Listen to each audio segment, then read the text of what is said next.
Alrighty, I think we're live. Monica, thank you for coming on. I know we tried. How long ago was it that we tried to do this before? But we were doing it on Riverside, and it was just being so crazy.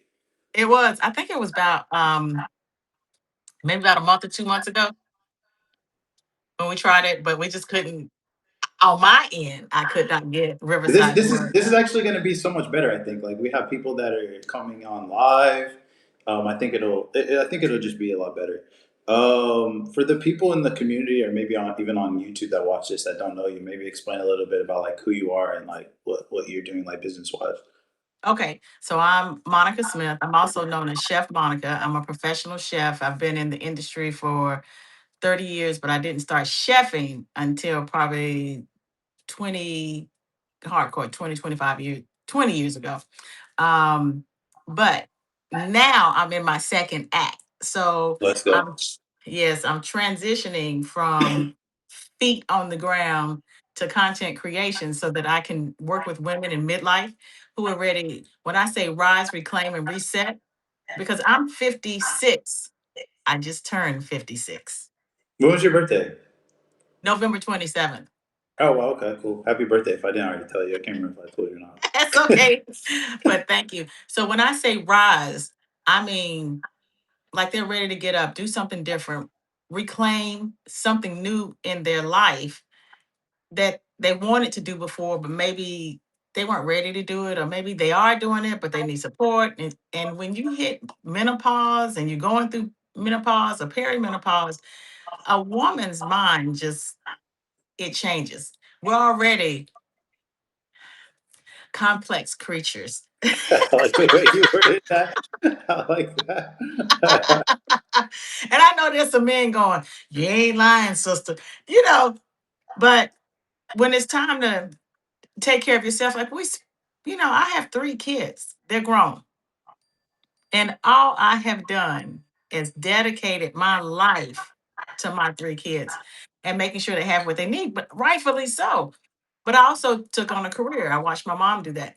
So in this, I have created a community called Her Second Act Society because I feel like we're a group of women that exist, and we are who are in their second act. We need to learn new tools. We need to ask questions. Sometimes we need a soft place to land. And here's the thing, not I have I have a brother, he's deceased. But I had a brother, a great dad, he's deceased. Great uncles, great male cousins. I'm divorced after 25 years, and I have 2 sons, I have one grandson. I have nothing I have nothing but great things to say about men. So when I say women need that soft place to land, that male energy, boy. I'm not a man, obviously. Yeah, So yeah. it's important, I think, for us to have a space that's for us, a space that's dedicated, a space where we understand each other, and a space where we can just breathe. And so I use a lot of tools, and I'm evolving in the community really greatly. I like where I'm headed with what I'm putting in the community and what I've been building. But it took me, I got really sick in 2021, and a lot of things shifted for me. So that's who I am in a nutshell. So I'm rising, reclaiming, and resetting. So this is my reset that people are watching. How did you get into like being a chef? Well, I started out in the hospitality industry. I got my first degree in foods and nutrition from Appalachian State. And I love food. I love nutrition. I love wellness. I love health. That is me at the core. So that's all I know. I mean, I was always cooking. I don't know why my thing keeps going on. I know that's all I know about is cooking. I know about making sure people eat healthy. I know that food is medicine. Um, it's just so many things that I understand better now in my second act. But I was already building that when I started out in college. So I worked in the front of the house. So I was the one that led banquets. I was the one that sold golf Where was this? memberships. Huh? Where was this? Where were you working? So when I started, my first job was on Hilton Head Island, South Carolina, and I worked for the Hyatt Regency. And they had the Okay. flag. they had the flagship hotel. That was the best experience I ever had. But culturally, it was like stepping back into the 50s. And I was like, what in the hell? It's like, I mean, it's like they live on an island. And I'm pretty sure it's different now. But culturally, I didn't want to raise my kids there. But I loved it for myself, but I was not married. I was not pregnant. I was engaged. My ex-husband and I, we had an oceanfront property. Well, we lived in oceanfront, like it's a community, and we were in a condo or apartment, however you want to put it. And we had oceanfront. Like I would come in the front door, and my entire back wall was all ocean. That's dope. Now, that's awesome. But the bad news about that is we were in the flood zone. But when it rained, like we had bad storms, I didn't know if the ocean was going up or the water was coming down. And that was wild. I was like, okay. But I didn't get to enjoy it that much because I worked like 80 hours a week. So I started Damn, off, that's crazy. yeah, yeah, I did. And that's all I did for years, which is probably why I'm in the space that I am now with a chronic illness. But I started out in the front of the house. I did banquets. I kept getting elevated to different positions. I moved back to North Carolina and Charlotte. I had already graduated from Appalachia, so I went from the high country to the low country. So the high country is the mountains. Appalachian is in Boone, North Carolina. Another place I didn't want to culturally raise my kids, but it was a beautiful space. So from there, I just kept moving from one space to the next. My mom, I come from women of they're a family of strong women. We have our own businesses. I started my own event planning business. And I Oh, nice. just, yeah, I just always I started working with celebrities early. Um, and I just, you know, How'd you end up doing that? well, I bring my own energy. When I say I am the vibe, I am the You're the vibe. vibe. We everyone in here that has connected with you knows that for sure. We know. I'm a good girl in here. So a good girl. But what I have done, my son was going to a Boys and Girls Club. The Boys and Girls Club was about to close. And me, being the ambitious, active mom, I said, oh, well, let's just do a celebrity event. And I said, I can do that. I'm an event planner. The city where I'm from, James Worthy, his dad used to drive me to school when I was in elementary school. So Gastonia James is, Worthy's dad? yeah, yeah, his dad. Wow. Yeah, so the school, the community is small, but it's big. So we had James Worthy, Sleepy Floyd. Now we had only two high schools.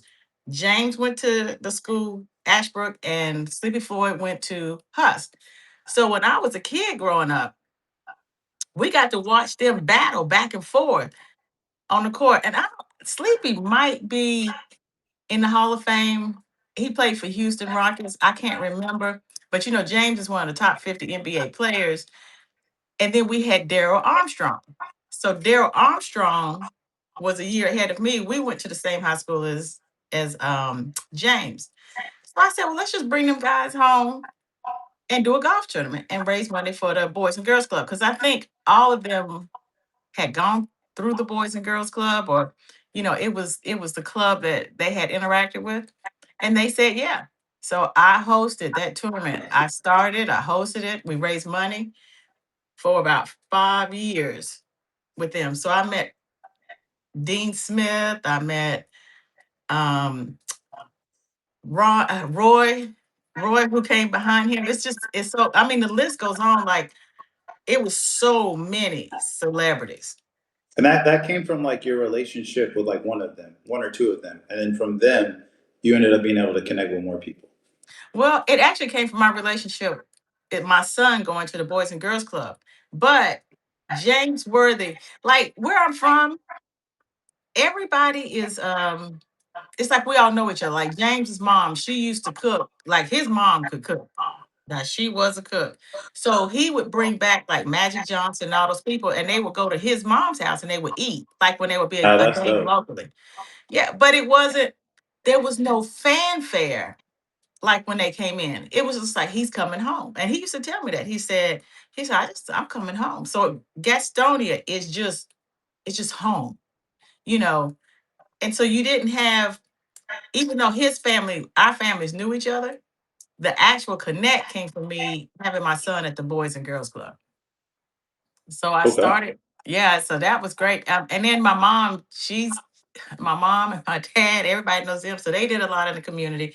And then my mom ran for the school board and she was on there for 16 years. I think 16, yeah, 16 to 20 years. She was one of the first Black chairpersons in the city. So it's that kind of area. It was, but now it's blooming even bigger. And so that led one thing to the next. After my brother died, I went back to school because I had to deal What with the what people. what type of things were you doing for the celebrities? Like what were you just like their private chef, or like what were you doing? No, at that time I was the event planner for the golf tournament. So I was there, I was the liaison. So everybody worked through me to work with them because that's just how we had it set up. And then we worked with a community. Like I brought a community of financial people, corporate people, golf people, everybody who wanted to see the Boys and Girls Club survive. And they help raise money. So we have a lot of rich or wealthy or well-to-do people here that they like to put their money in pockets. So we just created another pocket so they could help this club survive and keep kids off the street and keep them playing, with each other and creating those great memories. So was So that like the main thing you were doing at that time, was like events? yeah, I was. I even got the designation CMP, Certified Meeting Professional. I earned that, and that's the second. That at the time, that was the second highest designation you could get in that industry. But event planning, my God, like I used to do a lot of weddings. Um, and I remember. Now this is in the '90s. I remember. I remember hosting a wedding, so I was in charge. I was over the wedding planning and the menu planning and all that other stuff. I was working at a country club. It was a private club. And I got ready to give the man the bill. Now I could see all the stuff that was going out. And I thought, man, this bill's going to be high. This was my first event when I started. I was so nervous to hand this man this bill. This was a wedding reception. It was over $30,000. What was that for? It was his daughter. It was a doctor. I think he was a doctor. His daughter was getting married. And so he did it. He hosted it right there. But that was my first event at the country club. And I thought, $30,000 for, I mean, to me, I just could not. I'm Right, like, yeah. I can get a house, I can buy a car. I mean, $30,000 in the '90s, that was a lot. He was kicking that out for a wedding reception. Oh, for the reception. Yeah, just the Yeah, yeah, reception. yeah, yeah. So I got ready to hand him that bill, and I thought, please don't ask me to recalibrate this bill because I know it's real. I mean, when you got shrimp and you got alcohol, And I this mean, was after. This was after, right? yeah, yeah. This was at the end of the night. I had to hand him the bill so he could sign off on it. And he didn't blink an eye. I said, okay.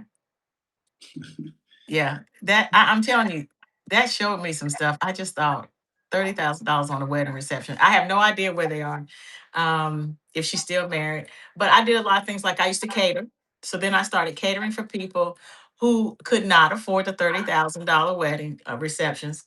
And I did a lot of those. So I did catering on all levels. So I worked with a lot of people to help them bring their own memories together. I still run into people now who've been married for like 15 years and they hug and kiss me and they say, "Yeah, this is my chef. She did That's my dope. wedding." Yeah. It's a it's a great thing to be a part of people's memories and what happened in their life, especially in a good thing. I've helped people with there's been a death in the family. And I mean, I cook. I'm a scratch cook. I've always have been. But when my brother died, I I went back to school and picked up a second degree, and I got that in culinary arts. Why did you do that? Well, I had to do that. And some people know the story. Both my brother and dad completed suicide. My dad in 2020 and my brother in 2009. And I'm telling you, that will change everything. I lost almost all my memory from before. That's how stressed, What do you mean grieving. by that? What do you mean?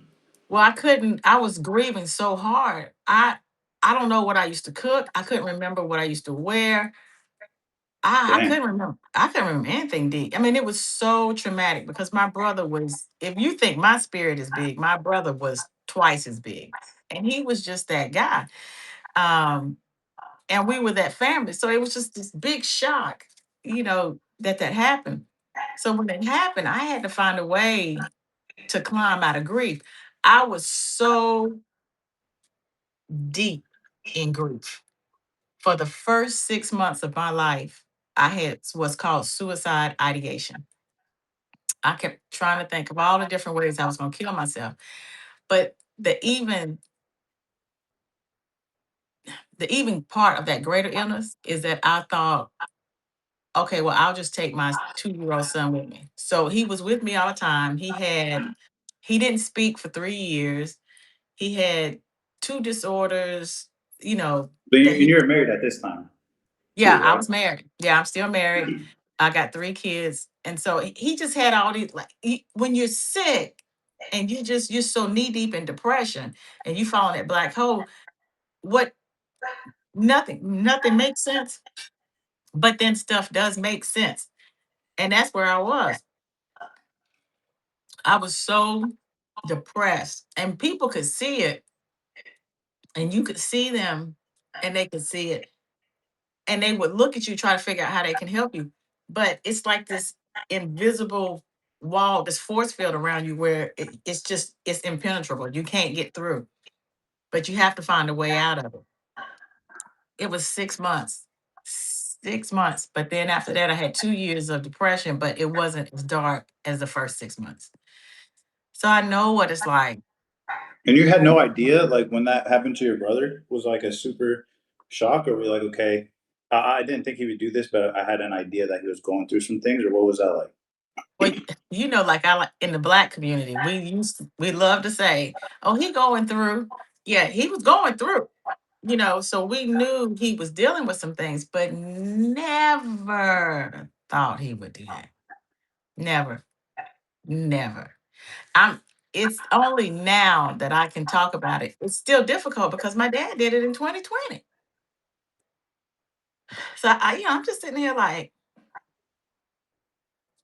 It's crazy. It's crazy to me how that happened in 2009, and that's almost like 20 years ago now. It's like, what mhm, the, like, that's so crazy. So that happened in 2009, and then you said fast forward, that happened to your dad in 2020 yeah, during the pandemic, or like a little before? right before the pandemic, like right before it got really bad. So You know, what happened with that? Like, how did you find out? Like, what was that? Did you, was that the same thing? You guys were like, we had well, an idea he was going through stuff, or what? my parents, for a long time I felt invisible because my parents, when they lost my brother, because we're a close family. When I lost my brother, it took a lot out of my dad. It took a lot out of both my parents, but my daddy especially. My daddy used to like, and I'm a daddy's girl. So he used to like to feel whatever pain we had. So for instance, if I said I was taking gabapentin, 2 weeks later he would come home from the doctor. He'd have gabapentin. I was like, Daddy. I was like, Daddy, please. Um, or when I told him I had MS, he would say things like, "Yeah, I think I got MS too." He was so protective, but he wanted to feel everything, and I just think he just couldn't climb out of that hole. Plus, he was going through neuropathy. He was still very active. He was retired, and he had been retired for God for years. But he decided to go back to school and go back and be a custodian in one of the local high schools. He loved that job. The kids kept him young. He was the get back coach for the football team. He was just, everybody knew him. They called him Pops. And then I went to work at the school. So you know, I picked up another job after I had started to slow down from the first wave of my chefhood, and I taught high school, but I taught at the high school he was at. But he just it was just too much, and he just something snapped, and he completed suicide in 2020. How did you? So where were you when you found out like about that? I was at my house. My dad, he did it at Because you guys our obviously live somewhat close to each other, I would imagine, right? yeah, we were like 10 minutes away. So they they called me. No, they didn't call. I was dating a guy at the time because I'm divorced now. So I was dating a guy, and my dad's half brother and my ex boyfriend just walked in the house one day, Into your and I'm house. in my house. I was cleaning up, and they just had this weird look on their face. So I said, "Okay, what's wrong?" And they could bear. I mean, they weren't crying, but they could barely get it out. But they told me, but they long walked me through the process. Like they didn't come out and say it. They were like, "Your dad's hurt." And then I was at. They know I asked a lot of questions. So I threw out a question. It was the next question, the next question, until I got to the big one. So I stopped everything. They had to go find my youngest son. He was now, God, how old was Martin? He's 20 now. So Martin must have been 15. Yeah, he was 14. They had to go find him on the soccer field. It was, oh my God, there was so many people. They had to go find him, get him. And by the time I was getting to the house, it was just a scene. You know, because it was roped How did off. they know? How did that my mom called him. My mom called Oh, him.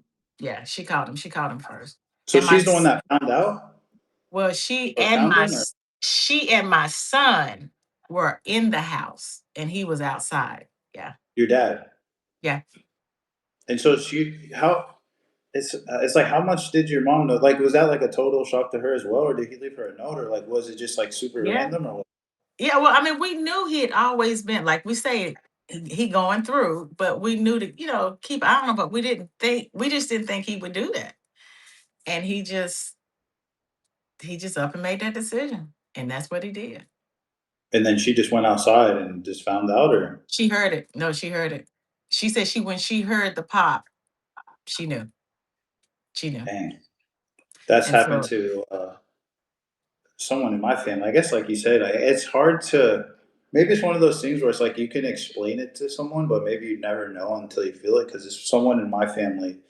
They were with their they were with their boyfriend, and then he said something like, let's go out to eat," and she said okay. But by the time he got out the shower, she like killed herself. It's like he obviously he wasn't expecting that.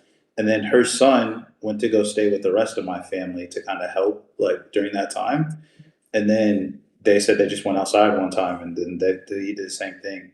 I guess I don't know. Maybe you can speak about that more, but I think it's a thing where it's like it should be talked about more because it's a good thing for us to know about. But then people don't want to talk about it because it's like most people probably wouldn't even ask you like, "Oh, what happened?" or whatever. It's like you don't want to talk about it, but then us not talking about it, I think, is the thing that causes a lot of the feelings people have around it. it is. It's really an awkward space for a lot of people who have not been through it. And one thing that I learned about people who are ready to complete suicide is that they they when they've made the decision to say that they're okay with it, then it looks like they're getting better because you don't know. My brother was smart. He knew how to. Yeah, they just like accepted it. Like, okay, I'm good. Right, right. And when I went through the ideation, I can understand that because I was like, okay, well, it'll be over soon. It was just like Yeah, this voice in my head, and they kept saying, "Oh, it'll be over soon." And then it was this other voice that said, "Not today." I mean, it was crazy. It was all kind. And I don't. The one thing I don't share all the ways I thought about how I could, complete the process because I don't want to put that in the mind of somebody else. Because Do you feel like you were coming up with those ideas, or that was like ideas that were like planted in your head from somewhere else? Does that no, make sense? Mm-mm. I came up with those ideas because when you're I had talked to somebody else who had gone through the same thing, and it was my neighbor at the time when my brother died. My neighbor two doors up, he had tried to do the same thing, but he was unsuccessful. And I told him, I said, I saw him last week at a doctor's appointment, and I told him, I said, you saved my life, because he told me, he said, when you're hurting, all you want to do is stop the hurt. So Yeah, the way he explained it to me, and it helped me understand like what we're talking about now. He said, when you're hurting, he said, you'll abuse food, alcohol, drugs, women, men, relationships. Like you'll abuse, I mean, you just want to find a way to stop the hurt. And so that's why it's so important. It is important for us to talk about it. It's really important for men to talk about it. Because I mean, we need men here. We need women here. yeah, that's true. Yeah. I mean, it's We just need everybody here. right. Exactly. Yeah, There's nothing that serious that you can't overcome. Now, I know people say, "Oh, I can think of a lot of things." Yeah, there are a lot of things, but I take everything back to faith. Like it's my faith in God. Like my faith in God has kept me alive. I believe in God. I believe I had to get to a point where I said, okay, it ain't no gray area with God. You either believe or you don't. That was my first mindset change years ago. Cause I mean, I had to say, okay, you say you believe in God, then trust him. yeah, yeah. Yeah. I mean, if I'm angry, then I'm angry, And I mean, one day I was in my car, I was so upset. And I remember my mom telling me a long time ago, she said, God can take any emotion that you got. And I was so mad that my brother had died that I went into this rage in the car. And I mean, I was like, oh, okay, you God, you bad, put them back. You can start time over, spin the world. You know, I was angry. And God, I could feel God listening to me. And when I was done, he said, okay. He said, it's okay. I'm gonna let you have this moment. It's like, and so now what? Bad things are gonna happen. They've been happening since the start of time. How we deal with things is up to us. But my goal is always remind people you're needed. Yeah, you made a mistake. Figure out how to fix it. Because if you keep making the same mistake over and over, then it becomes a choice. You're making it a habit, but fix it, overcome it, work with it, do something. Like how can you carry that pain? How can you carry that that thing you did that you're tormenting yourself with? And Somebody told me, forget who it was. Maybe it was a pastor I knew or something. They said there was this lady they knew that was, uh, she had mentioned like that she wanted to commit suicide, and he said, "I have a better idea. Instead of committing suicide, why don't you just pack up your things and leave? Just move to a different country." She said, "I can't do that." And he said, "Why?" And he said, "Well, my kids. Like I can't just leave my kids, behind." And he said, "Yeah, that's what you're doing though. If you do this." And he's like, "What you have to realize is like." He was like, "You just don't want the responsibility to see that." So he's like, "If you go and you move to a different country, you're going to be thinking about like, oh, I left my kids here and this stuff. But if you commit suicide, he's like, you're doing the same thing. You're leaving your kids, but you don't have to think about it."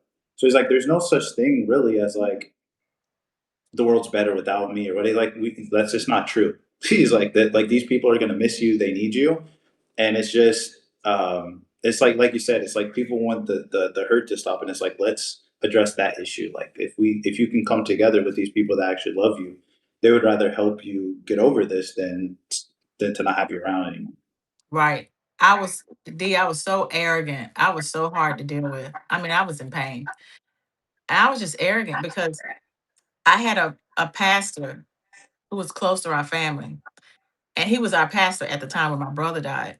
And he said, I want you to come in and see me. I said, I don't need no help. I don't need to be psychologized. I don't blah, blah, blah, blah. I just got to get through it. But you we are a community.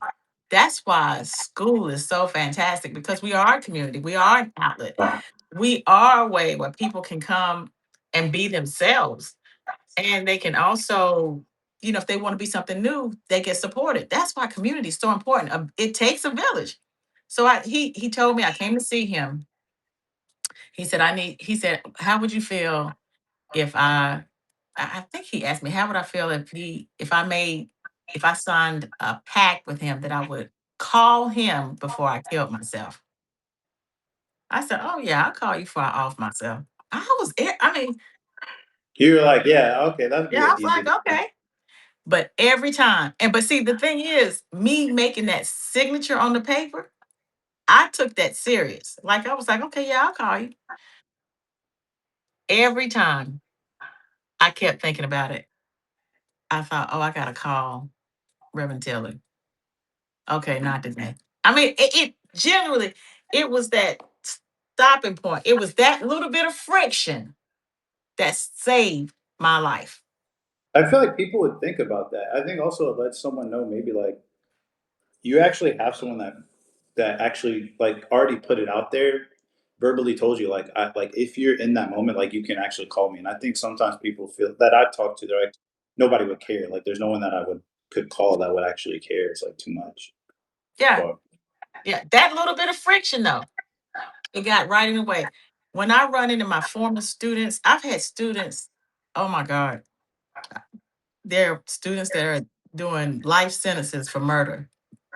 There's wow. students that are doing, these kids deal with a lot of stuff. I just don't think we do enough to protect our kids. But you have to remind them you are good. You're here for a reason. You can always start over. That's what I always tell them. And especially the boys, I really built a relationship with my kids, but I built strong relationships with the young men because it felt like they needed that extra big mama, you Yeah, know, yeah, yeah.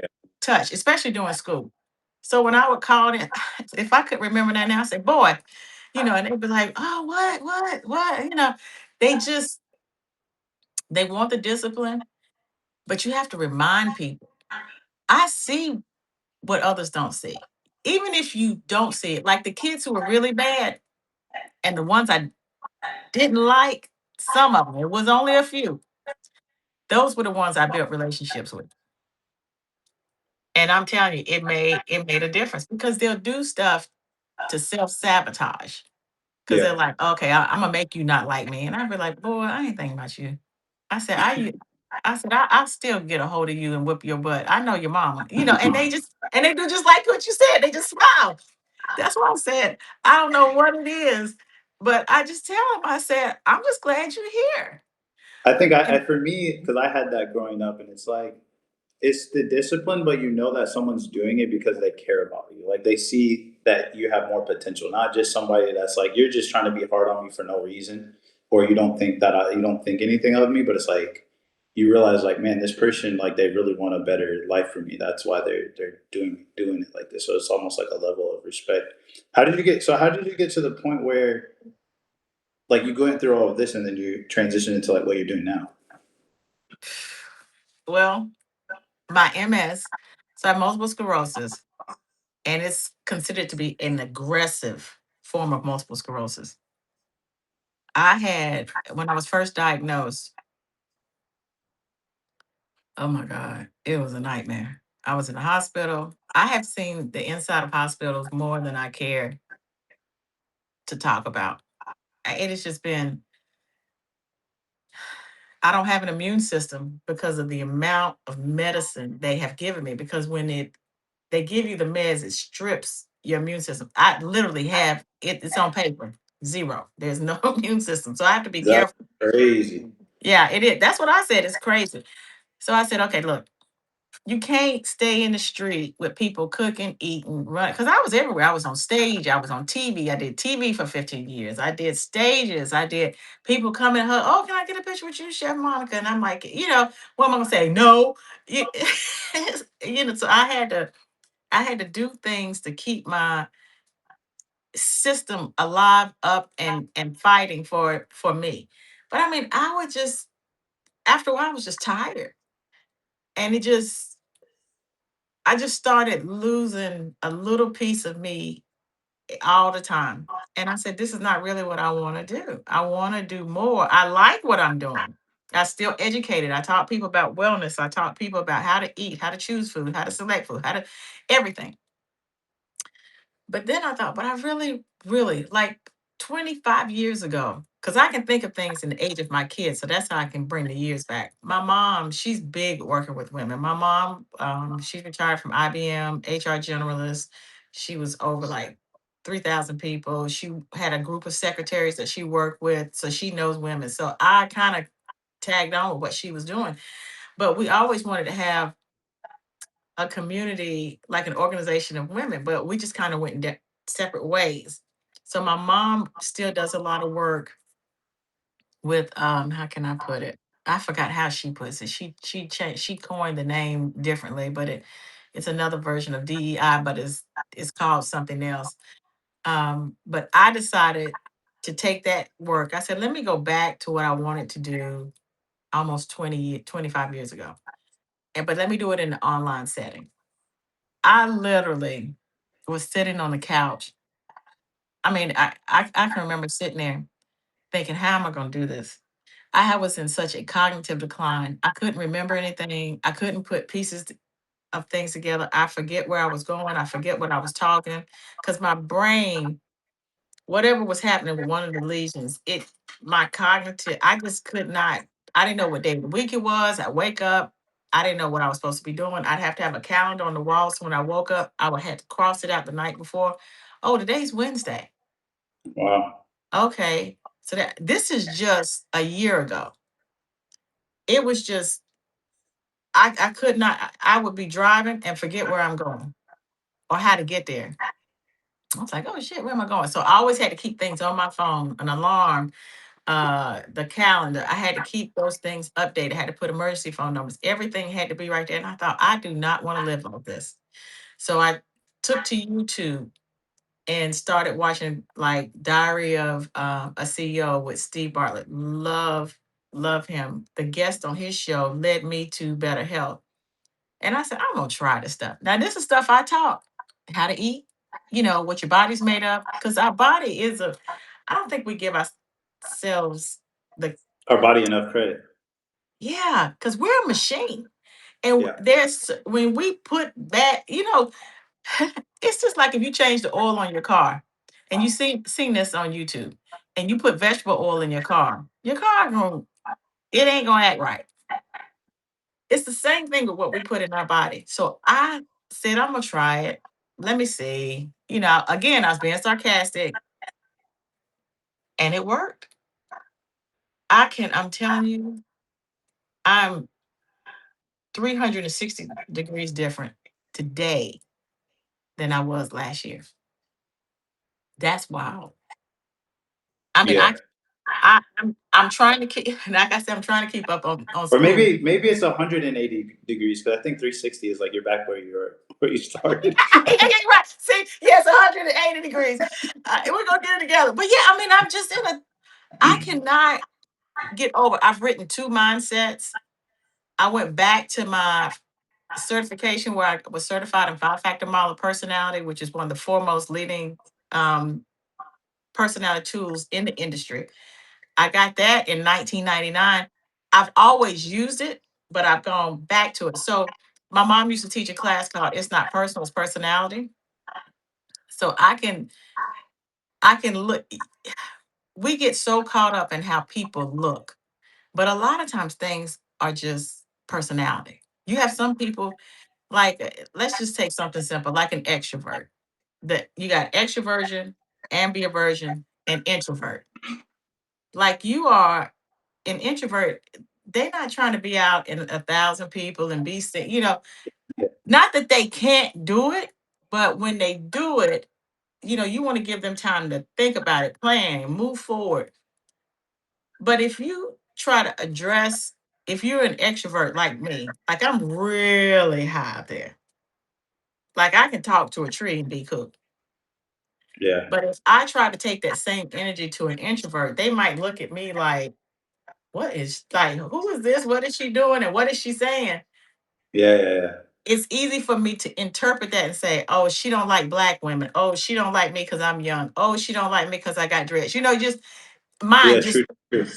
racing. And the introvert standing there going, "I didn't say anything. I'm just trying to like Yeah, they yeah, that's great. right. One's not right, one's not wrong, but how you interpret that can be wrong. So you have to understand how the brain works, how personality works, how different facets. Like you may have somebody in your meeting and you're like, I'm gonna ask Jim to be in the meeting, but he's always asking me doggone questions over and over and over. Well, there's a trait for that. And then there's a trait for people who say, oh yeah, let's go ahead and do it. So Yeah, a lot of times we get caught up in what we see and we always go to who looks like us because we're comfortable. Because sometimes we think because they look like me, they think like me. And then you get yeah, over there and it's like, oh no, they don't think like me. exactly. 100%. Right. So I'm at the point where next year, the end of this year, but next year, I've already put in my mentorship levels. I'm trying to get these things in the beacons, but and I'm getting them in there. It's just taking me a little bit of time to process But from I guess, one. like, I guess someone could maybe listen to this and think, maybe not listen. Like, I think a lot of, let's say, even coaches would listen to your story and be like, all right, you should have a community on, if you're going to do a community teaching people how to like cook their own food and be healthy. So, like, what made you go into the specific, like this specific direction of like, okay, this is going to be for women, their second act, like, well, you know? I like it. That's where I'm stuck. That's where I am. I can do cooking all day. I mean, it's just like I want to be more than a knife. I want to be more than an onion or a tomato. I mean, I can do it easy. Write a recipe, drop it, kill it, give it to you. I have my own spice blends. I'm not selling those anymore. I stopped that. I gave a warehouse of those away to charity so they could sell it. They can do what they want. I mean, I still have the recipes. I know I'm a genius in the kitchen. I know that. I know flavor. I know textures. I know food. I know how to combine them. I know how to go around every area of your palate. I know how to make salsa. I mean, because I went and got that second degree. I mean, it was my life. I was on Food Network twice. I turned down a show with the Food Network. I I mean, I was so entrenched in it, but it wore me out. But I still had this thing inside of me that says, oh, I really want to go back to communing with women and building that community and, passing on what I learned in life because I don't want any other woman to feel the way I did. I mean, after 25 years of marriage, divorce, separation, then divorce. Because I'm telling you, separation and divorce are two different things. And if you know, you know. But I always tell people, you know, if you really love that person, stay with them. Make it work, find a way. Don't, it ain't worth it. The grass ain't never greener. And then I got sick. I got a chronic illness that disabled me. Like I'm labeled disabled. Still, just I'm still sitting here thinking about how I have what I guess you consider it's not a brain injury, but I have lesions on my brain. My C spine is covered. I don't know. I could be sitting down one day and maybe not able to get up the next day. That's the power of our brain. And if you continue to stress yourself, if you continue to eat wrong, if you continue to feed your system and your soul the wrong things, your brain will respond. It will get you'll be impacted. You might get sick. You might get because and then everything starts in the gut. You gotta be Yeah. careful because the gut and the brain talk. So now I'm studying, I'm going for a certification in neuroscience. I would be this is crazy. I'm understanding tech, I understand neuroscience. It's something that I just want to do. And it's like a year ago, I love it. I was like, dude, this is crazy. I think about and this is far worse than what happened to me. Think about Jeremy Renner, the Marvel dude, Jeremy Renner, and Who's how that? the Marvel dude. Oh my God, Jeremy Renner. He's the mayor of Kingstown. what was the hero he played? And I'm watching him Maybe on someone can put in the chat if they know. Someone put it. Help us. What is it? What's his name? Jeremy Renner. I'm gonna pull it up so you can see it. I'm trying to think of he's done so many, he's one of my favorite actors. Okay, here he is. You see him? Oh yeah, he's dope. Yeah. Yeah. So you remember he had that accident where he was plowing his property with that huge tractor and he flipped off of the tractor and the tractor ran across his legs. Yeah, Oh, I yeah. didn't know that. Wait, what's it? What's his name again? I'm gonna look Renner, it up. Renner. Okay. This this guy is a miracle. He's back working. He's back moving. I mean, I remember hearing about the story and watching it and thought, "Oh my God." But I said, "You know what? If he can do it, I can do it." You know, it's just those stories that stick with you. I don't know why his story is sticking with me. I do like him as an actor, but I don't know how anybody could survive what he went through. I really don't. I mean, it's just kind of like Superman's story, the whole thing, Christopher Reeve, and he found a way to keep living. So who are like the perfect women for like what you're doing now? So the women who I always like to say, for that woman who sometimes she feels like she didn't do enough, but she did. We're so hard on ourselves. That woman who needs that community or just that space where she can go is idea generators, where she can speak her mind, where she can say, "Oh, what I'm doing is good. What she's doing, if that's what they have to do, look at how I'm doing something, and they like what I do, and they say, okay, well, I'm not doing too bad." It's for that woman who says, "I got started, but I don't know where to go." Oh, I need that guidance or that mentorship. And then it's for that woman who says, okay, I know what I'm doing. I got where I need to go, but I need somebody to hold me accountable, keep me on track.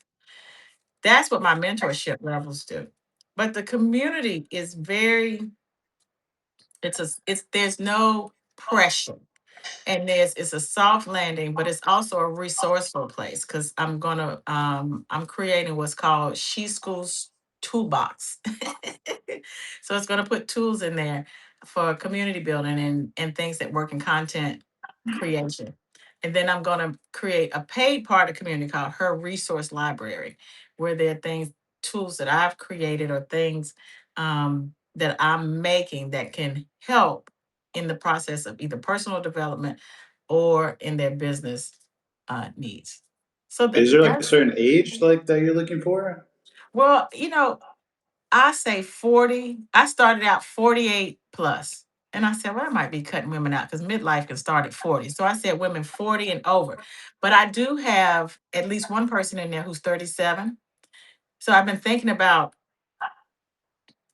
and I have to talk to the community about it, broadening and bringing in 35 and up. Because when you're 35, you start thinking, I keep hearing this stuff about midlife, but I got a minute.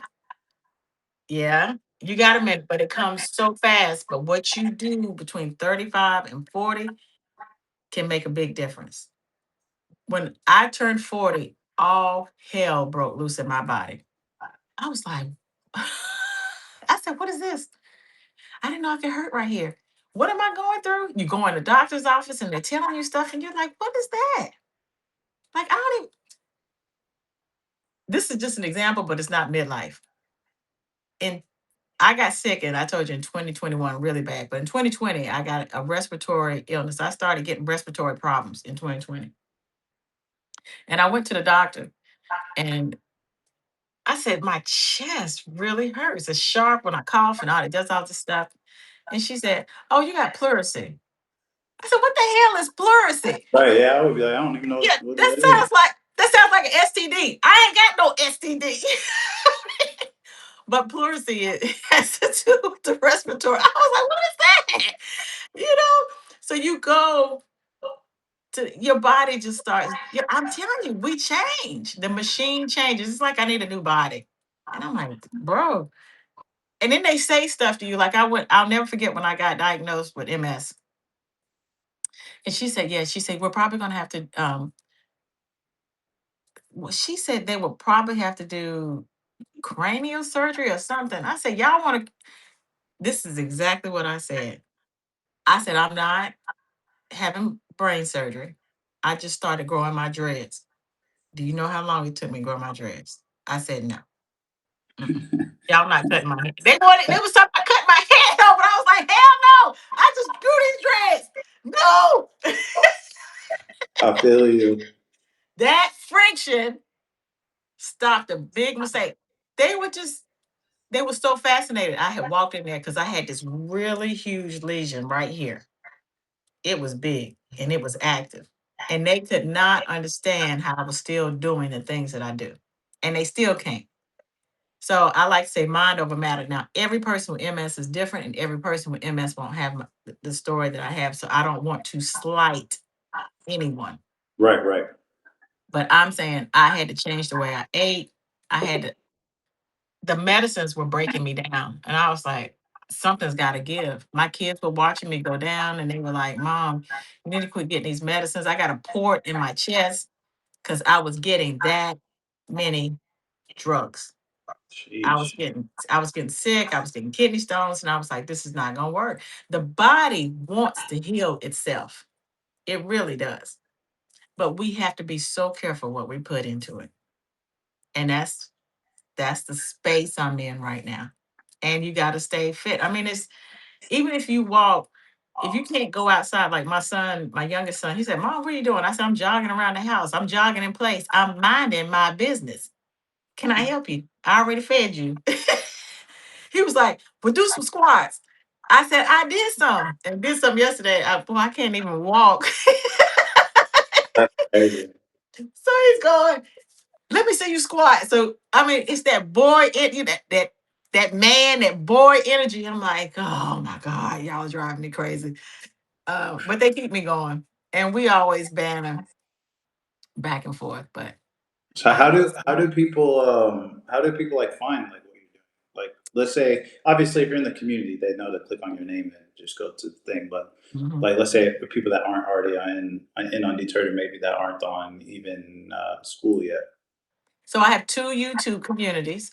One is called Monty Rhythm 5. Five is on the end. Monty Rhythm. Monty Rhythm is where I talk. Can you spell that? Oh yeah, Oh,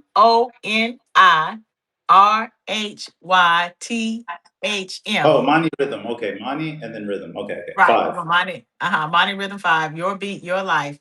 So I started that.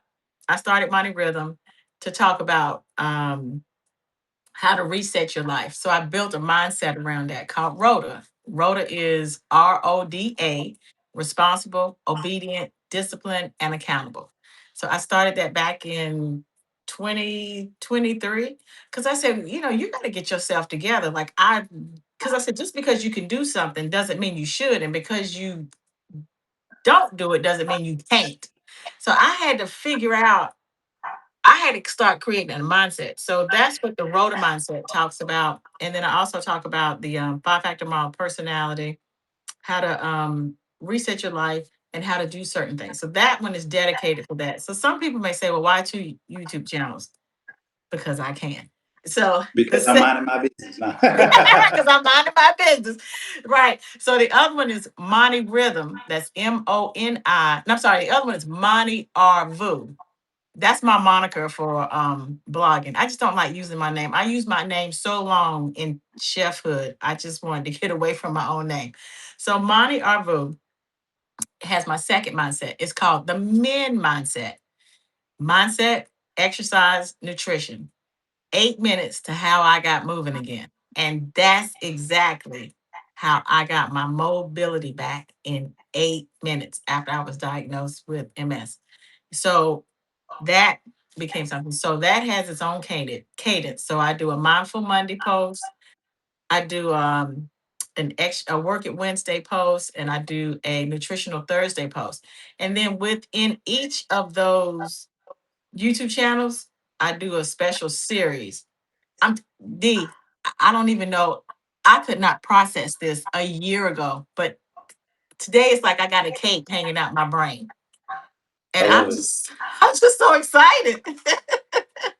So the question I was asking everyone is, what is something that you feel like you could use help with in your business?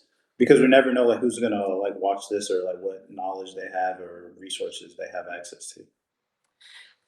I feel like for me, AI was the greatest thing that could have ever happened because it helped me to process things. And I know some people are afraid of AI, but AI has always been around. So that's a whole nother conversation.